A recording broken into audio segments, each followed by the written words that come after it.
Assalamualaikum warahmatullahi wabarakatuh.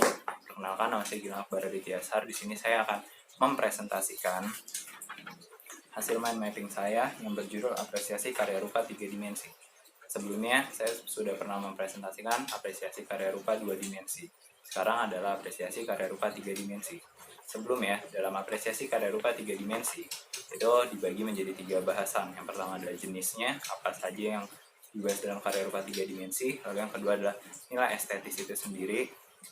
Terus ada berkarya seni rupa 3 dimensi. Namun saya menambahkan teknik, alat, dan bahan. Pertama saya akan membahas tentang jenis. Apa sih jenisnya? Jenis karya rupa 3 dimensi itu seni rupa 3 dimensi terbagi menjadi 2, yaitu terapan dan murni. Terapan itu berarti memiliki fungsional dan murni berarti tidak memiliki fungsional, hanya pemanis untuk mata saja.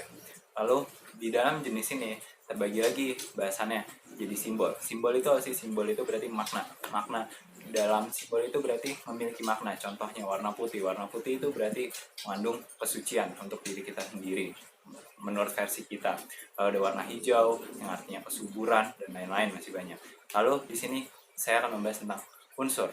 Unsur itu sebenarnya ada banyak, namun saya mengambil yaitu ada unsur itu ada warna, ada garis, ada bidang, dan ada bentuk tekstur. Lalu selanjutnya adalah gaya perwujudan.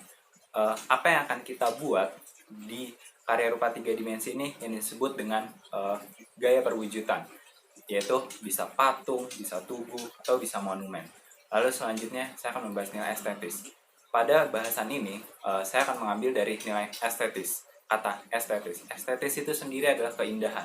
Dalam menilai sebuah keindahan, berarti kita harus memiliki yang namanya ilmu pengetahuan.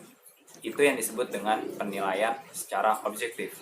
Artinya kita menilai secara tidak hanya kalimat dengan wah saya suka ini, tapi tidak tahu apa isinya. Lalu yang kedua ada penilaian secara subjektif.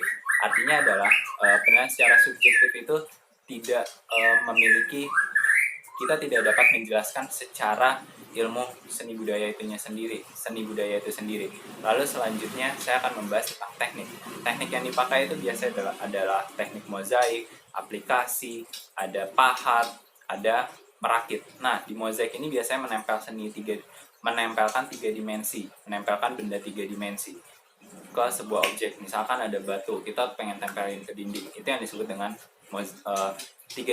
mozaik. Lalu selanjutnya ada yang namanya aplikasi. Biasanya aplikasi ini dengan cara menjahit sebuah bahan dengan bahan lainnya. Misalkan kita memiliki baju tapi ada bahan sisa misalkan. Nah, bahan sisa itu bisa kita jahit lagi menjadi bagian dari baju itu. Lalu selanjutnya ada pahat. Pahat itu berarti membuang sesuatu yang menurut kita tidak penting. Contohnya kita ingin membuat patung. Misalkan ada patung, kita ingin membuat patung SpongeBob. Misalkan ada SpongeBob itu bentuknya kotak. Nah, misalkan di bagian ujungnya itu, bagian sisi ujungnya, misalkan ada bagian bulat atau setengah lingkaran. Kita akan memangkas tersebut menjadi bentuknya seperti sudut 90 derajat. Lalu selanjutnya yang terakhir ada namanya merakit. Misalkan kita ingin membangun sebuah rumah mainan dari stick. Misalkan entah itu stick kayu atau stick es krim, kita akan merakit. Nah, itu yang nantinya akan membentuk sebuah objek. Lalu yang terakhir adalah berkarya seni rupa 3 dimensi. Apa sih berkarya seni rupa 3 dimensi? Maksudnya adalah di sini kita akan membuat sebuah karya rupa 3 dimensi. Apa yang sudah kita pelajari, disinilah kita akan berkarya.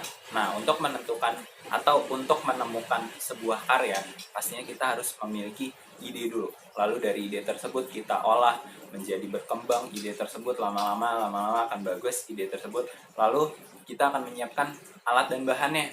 Nah, di alat dan bahan ini misalkan contohnya alatnya itu entah itu misalkan alat pahat yang disebut martil, atau bisa juga misalkan alat pahat, mortil, dan masih banyak lainnya. Jarum juga bisa masuk ke dalam alat. Lalu selanjutnya ada bahan. Nah, bahan ini misalkan apa? Misalkan tanah liat, atau itu kayu, atau itu batu, dan lain-lainnya. Lalu terakhir adalah dalam membuat sebuah karya seni rupa 3 dimensi, setelah menyiapkan dua tadi, ide dan alat bahan, lalu selanjutnya kita memerlukan sebuah yang namanya sketsa. Di sketsa ini kita akan menggambar, akan menyamakan hasil pemikiran kita yang kita tuangkan dalam bentuk gambar. Lalu selanjutnya adalah kita melakukan eksekusi.